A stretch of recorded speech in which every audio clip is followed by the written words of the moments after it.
everybody. Say hi, Guido. This is my Hi, friend. Guido. We are a queer woman and a disabled person. We are in danger.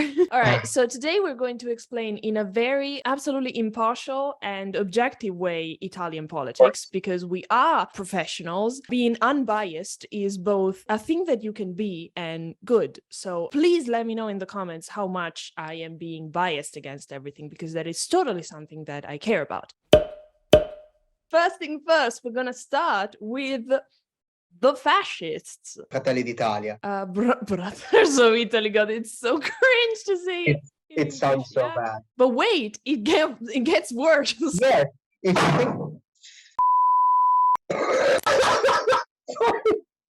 My door. Giorgia Meloni, the head of Fratelli d'Italia. How do we describe her? Giorgia, sono una donna, sono una madre, sono cristiana. Yeah, that sums it up. Family values, Christianity, and Italy first. If you've seen The Handmaid's Tale, and this is going to be a very white feminist moment, but if you've seen The Handmaid's Tale, she's kind of Sabrina Joy, the evil white girl Christian fundamentalist, which is just like, I care about my child, you know, that kind of... Yeah, absolutely. You might say, oh, yeah, but everyone is calling everyone fascist now, right? Like it's really easy, actually, to not be called a fascist. Rule number one, don't use fascist symbols in your symbol for your party. But she's a woman, so it's okay. She has the stamp of like totally not fascist.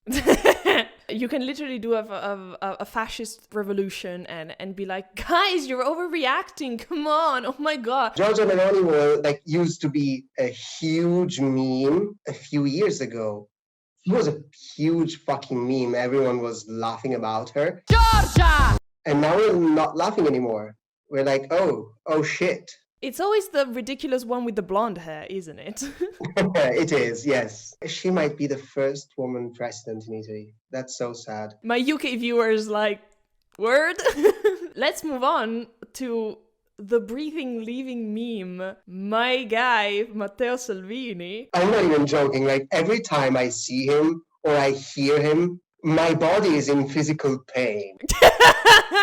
Matteo Salvini walked so that Giorgia Meloni could run. And nobody shot them in the legs, which is the real problem. So Fratelli d'Italia is, Brothers of Italy, is a fairly recent party, right? Lega has a long-ass history. Like it's been there for 20 plus years. Yeah, because in the beginning we didn't have enough brown people to hate, and so we just hated people from the south. The North League, Lega Nord, was all about more sovereignty to local jurisdictions and stuff like that, so that we could, separate ourselves from Rome the big thief and not have southern Italy steal all of our money. And the way they decided to manifest that was to take water from a river in the north of Italy, which according to them delineates the boundary between North Italy, aka the ones who work, and South Italy, aka the ones who steal. And they would take water from this river and baptize people. And if that sounds fucking insane, it's because it is. Also, the river is like one of the most polluted rivers ever. There is E. coli in that, cholera is... Oh yeah, 100%. River. I was gonna say, that's some boomer straight guy shit, but then I literally remembered that North League's slogan was, our dick is harder than everyone else. Noi ce l'abbiamo due. Oh shit! Yeah, they've come a long way from dressing like fucking green clowns and pouring piss water onto each other. And then they had a huge glow up with Salvini. They are kind of the only one who in some way address the problems of the working class, because the way they justify their racism is through economic theory. We keep the brown people out so that there's more jobs for Italians. Honestly, on the left, I don't see a lot of, frankly, any political solution to these kind of problems. And so the working class is kind of forced to go to the closest thing that looks like a solution, which is let's keep the migrants out. If migrants were all out of the country, there will still be an incentive to pay workers as little as possible and don't give a shit about job security in order of profit. That's just like the set of incentives that is there, and that needs to be changed by government. League, to me, as a political party, is very much like, considering that their economic politics are very right-wing and very, like, you know, lowering taxes for the rich and stuff like that, it seems to me like they are selling racism to the poor to allow the rich to do whatever they want. I'm an idiot with an internet connection. If you disagree with me, go fuck yourself. I don't care. Presidente, siamo con te. Meno male che Silvio c'è. Forza Italia. How many fucking parties has Silvio Berlusconi created? The Wikipedia page for Forza Italia says 2013, and then in brackets, for the defunct political party active between 1994 and 2009. Will this man let Italy go already? Forza Italia was his first party, and then it changed it to Popolo delle Libertà. And then again, Forza Italia. He's literally using pictures from, I wish I was kidding, 20 years ago. Every single picture I see on like posters and stuff like that was taken in like 2004. I have a whole ass video about Silvio Berlusconi coming out, but it's one of those videos that's gonna be like 2 hours long. So, you know, I've been working on it. Like, my mission is to make the video come out before Silvio Berlusconi passes away. And I'm not super confident I'm gonna be able to pull it off. He was president for 20 almost uninterrupted years in Italy. And I'm going to let this sink in and say it again.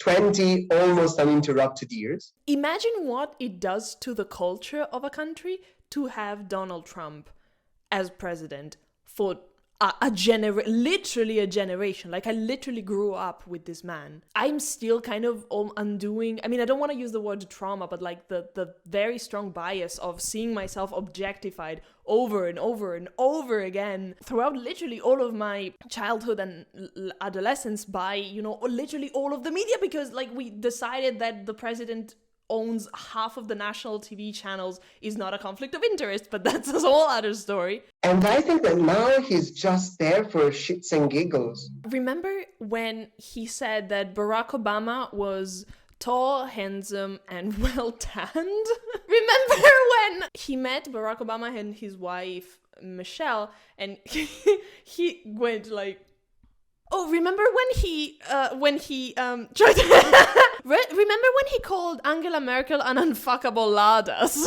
An unfuckable lardass, yes, absolutely. He used to have parties at his house that were called Bunga Bunga parties. Yeah, he did! I mean, the real scandal was that he was inviting girls that were underage, which as a 60-year-old man... maybe not the smartest move, but what the newspapers decided to report on was that allegedly some of these girls were wearing masks, pigs, horses, and even Barack Obama. And this closes the right-wing part of politics. They are going very well in the polls. Pain. So the Fast Five movement, it's really interesting because it started out with what I genuinely consider some interesting ideas in politics. For my generation, it has been so breaking to see this party that started out identifying a lot of what I believe can be like big problems in the country, you know, trying to propose solutions that were radical and thinking outside of the box, a party that had a lot of support from young people and stuff like that. And in the last decade or so, we have just seen them become just worse and worse and worse, and just slowly but steadily getting undone by being assimilated into the system. Such a visceral and real demonstration of the fact that the system is corrupted, and the only people who actually make it to the top and get enough power to change things from the top are the ones that are corrupted enough. And it's just I don't know, it has been very heartbreaking for me because I never voted for them, but seeing the biggest attempt at changing the country just go such a shit show. It definitely has robbed me of any kind of trust that I had in the system. The Five Star Movement was founded by a comedian in this like occasion that was called FU Day, like il Vaffa Day, right? Dude, what is Italian politics? Like, Right? What the hell? I literally didn't even have to write any joke for this thing, but like, what the fuck? And yeah, so the core was, oh, fuck you, politics is bad. We want to change the system. In fact, they said, we are a movement, not a party. Like that was part of the core values of the Five Star Movement. And they promoted direct democracy, and they promoted like online elections. All of their arguments were very kind of out there. They didn't really ever build any strong theory on how to do the things. Yeah, they didn't have a unified theory on why those things were bad. Yeah, and on how to fix those, right? Like, it gained success and traction by expressing something that a lot of us agree with, which is that the system is in a lot of ways fundamentally fucked, and the problems in the country run so deep that it's at times it's discouraging. I was skeptical, and I've always been skeptical of them. They're just kind of not my vibe. But it was nice and refreshing to see the energy that they were bringing, definitely. And I do think that at least in the first years of this party, they kind of shook politics. And then we just kind of slowly saw it become nothing that they promised. And now they're completely unrecognizable compared to the energy they brought in the beginning. Yeah, it was also quite flawed from the very beginning, I think. This is not a funny video. I fear for my future. And then we finally come to the one that is supposed to be left-wing, the Democratic Party. Now, I would like to express my feelings about the Democratic Party. They're really gonna make me vote, Enrico Letta. Oh, if you don't vote for us, you're letting the fascists win. And I'm like, no, you are. You are. I am a YouTuber and a student, and you are a politician. So if the politics is going bad, it's the politician's fault. You piece of shit. Under promising and under delivering somehow. That is a perfect summation of what the Democratic Party is. Like they always said, oh yeah, we're kind of maybe going to do something, and then they don't. What the fuck? There is nothing in the inherent system and process of selection of your party that is progressive and or leftist. I joke, oh, they're gonna make me vote for Enrico Letta. I don't have a problem with that guy inherently. I have a problem with the process of selections of the party that produced that guy. So this is very much a critique that comes from within, like from someone who has given so much goddamn time and energy and trust and hope, frankly, which is the hardest thing to give in a fucking country like this, to this party, and nothing has come from it. Like under promising and under delivering, you know? Like, why would I vote for them? Why would I do it again? I'm sorry, I didn't mean to go on a rant. Actually, I take it back. I lied. I did mean to go on a rant. That was completely justified, and you will never catch me defending the Democratic Party, like never in my life. The only issue is that, and it's the issue every time, like it's been the issue every time, literally every time, you kind of run out of options. They attempted at this big coalition, which failed, of course. At the moment, the coalition is going to be the Democratic Party, the Together Whatever. Together Whatever, which just kind of sounds like a bad Nickelodeon show. Plus 3 smaller progressive parties. Like there's the Green Party, there's Italian Left, and Più Europa. Yeah. Which is kind of more like libertarian turned centrist, like they're not even leftists. And I don't want to be the person that is like, they're not real leftists. Like any vote against the right at this point is well, but like they're colliding in set of incentives there. I think they never claimed to be left. No, they never did. They're progressive, but they're not economically leftist. For a while I was involved with them. I had kind of like a libertarian year in my life. Yeah, and you were reading Ayn Rand. I was reading Ayn Rand. Fun fact, the philosopher that convinced me that Ayn Rand is wrong about everything is Ayn Rand, because I read some of her books that are not prose, and I was like, this is dog shit, what am I doing? I mean, for a while I was involved with the Communist Party, so am I ashamed of it? Kind of.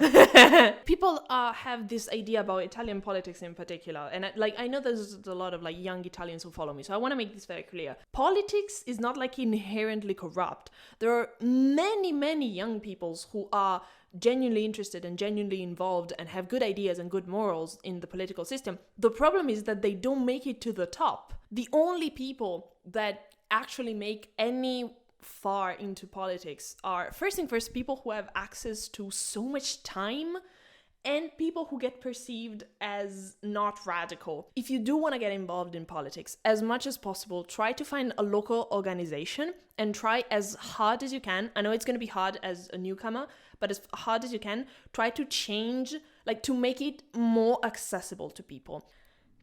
And hope for the best. And because I feel such a hypocrite, because I'm gonna leave the country. I'm just gonna leave the country because that's what white rich kids do. If you have to stay, I hope you're gonna, that's something useful that you can do. I'm sorry. This sucks. This sucks for everybody. Do we also want to talk about Calenda Renzi? Let's look at some crazy ass moments in Italian politics. Councillor candidate for Pavia, Rodolfo Faldini, dressed as Obi-Wan Kenobi on his election posters 2019. Is he dressed as Obi-Wan Kenobi, or is he just... No, he photoshopped himself with a shirt. It's such a bad Photoshop. You can see the neck. What the... you have the shoulders, and then you have the neck that is just... Oh, fuck. It's so bad. This is so good! Then we just have this picture of Silvio Berlusconi. So this was hand-painted by a 5-year-old. He looks like he's made out of wax. I am so concerned for him. He looks like he's wearing a rubber mask of Silvio Berlusconi. Prime Minister Matteo Renzi posted a quite awkward selfie on Twitter and then cancelled it a few minutes after 2014.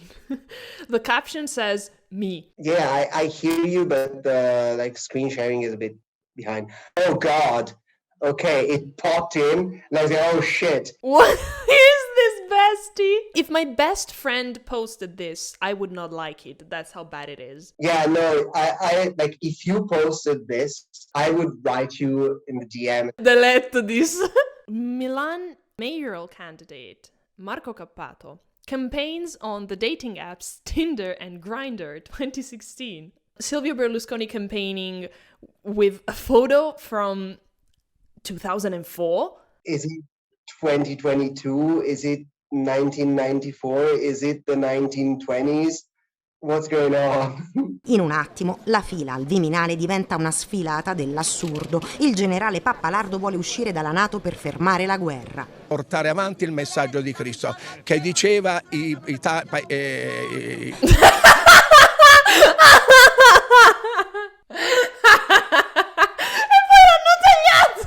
This this is the electoral program for Light of the South. It's just, you know what, great. Yeah, it's unreadable, and I love it. This is a political logo that someone decided was appropriate. I love how there's just canes. I don't get what the thingy is supposed to be, an overweight guy, or I don't know. I like that it's a mozzarella. I like to think that it's... It's a mozzarella! Approvola. Journalist and entrepreneur Adriano Panzeroni introducing his party Sanitary Revolution with nothing but a guillotine on the logo. The theory is that his hairstyle is also inspired by the guillotine, if you look at it. Giuseppe Cirillo, aka Dr. Seduction, candidate for president of Umbria region, has admitted to having had a sexual relationship with a nun. The video was published on YouPorn 2019. You know what? That's actually kind of based. A year ago today, Mr. Cuomo I'm not perverted, I'm just Italian. Bettino Craxi holding a t-shirt which says "No to Drugs 1989."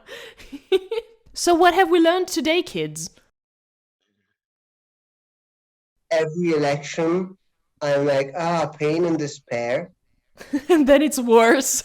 Just a little bit worse. Just a little bit worse every time. If you woke up like tomorrow and you looked like you were 60, you would go crazy. You were like, oh, you would be, oh shit. But if you get old a little bit at a time, when you're 60, you will wake up, look in the mirror, you look at yourself in the mirror and go like, this is not bad, right? This is what politics is doing to me. Yeah, except for the fact that aging is kind of inevitable and the slow descent of my country into fascism is not, and all of this pain was preventable. Well, you're my friend. You're here as a friend, like an actual friend. You're not like collaborating with me, so I have nothing to plug. Like you don't have like an Instagram page or something. Yeah, follow me on nowhere because I have Exactly. no social media platform. In the comments, please tell Guido that he has to make a TikTok because I think he would have a lot of fun making asinine TikToks. But I've been trying to convince him since 2020 and I have failed. So maybe a comment section by a bunch of strangers will. Of course, because I mean, if a bunch of strangers ask for something in a comment section, I feel like I have to do something. Like I need to. Like it's my time to step up. And that, children, is the perfect metaphor for Italian politics.